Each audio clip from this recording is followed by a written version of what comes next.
For those at home who are unfamiliar with you or just the Daily Mile, can you give the brief Spark Notes version on each season of the Daily Mile? One, Yeah, two, and now I think we're in the third one. And what's on the different third about one. this season? So first season of the Daily Mile was just I was bored, had a stress fracture, and I wanted to make videos. And so I had been making YouTube videos all summer. I was working for Tin Man Elite that summer. This was 2 summers ago. I was running like 90 to 100 miles a week, just like building fitness up in Boulder, Colorado, and I felt incredible. Came back, got a stress fracture, was out for the rest of my cross country season. And then I was sitting there and I was like, I don't know what I'm going to make YouTube videos about anymore. I was making videos about running and like, how am I going to do this? And so started making Instagram videos. And initially, what started as something I was going to do for like a week, maybe became something I was going to do for like 30 days.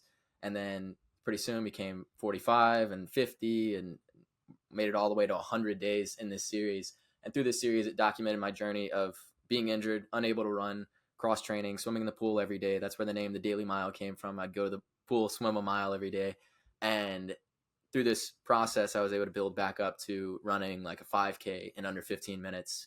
And that was like kind of the pinnacle of where it ended up going. That was like season one. Season two was kind of like my summer of training. And it was out in Boulder, Colorado again. It was this past summer. I was getting ready for my like final cross country season. And so this season ended up having a lot of ups and downs, but most of the Daily Mile itself was like, there were like 50 something episodes probably. And it was all about just like my summer of training and what I was doing and the runs I was on. And at the same time, I was kind of like battling the feelings of like stress fractures and stuff again. So it was kind of like hard to, I knew I needed to run higher mileage, but it was hard to find that balance in training. And I was just trying to make videos every day and also like talk about this process of like how am I training, I'm having to navigate it at the same time. So I'm like talking about this thing that I'm having to navigate. And I just kind of took people through that journey. And then cross country season was okay. It wasn't that great. It kind of got hurt some, and I got sick a lot. And it just, I think I was just stressed. And because I was stressed through that whole process, it ended up being kind of took the life out of me a lot. And cross country has never been something I've been great at. And so it was like I couldn't really find a training method that was working. I kept getting hurt. I kept getting sick, and it was just kind of like towards the end of the season, it was just not great. And so track was just around the corner, and I was like, well, let's start another Daily Mile and let's talk about this like final track season. And so through the winter of training over the past, I don't know, 8 weeks, 9 weeks or whatever, I kind of started a series. I started the season three back up two or 3 weeks ago, something like that.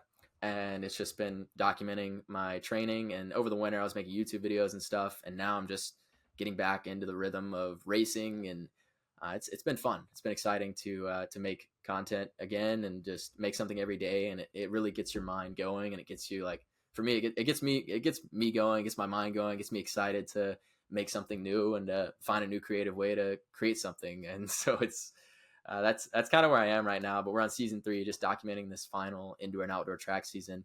I don't know if I'm gonna make it all the way to outdoor. I might switch back over to YouTube full time and just make a bunch of vlogs at meets and stuff and do that. But right now, like we're at least gonna go through like the indoor season to conference championship and stuff, or maybe I'll take an intermission after conference. We'll figure it out, but still trying to figure that out. But that's discovery, right? Like you don't know where you're gonna go, but we'll know whenever we get there. So What do you feel like makes this season, this third season, special as opposed to the first two? dude, I'm just having fun.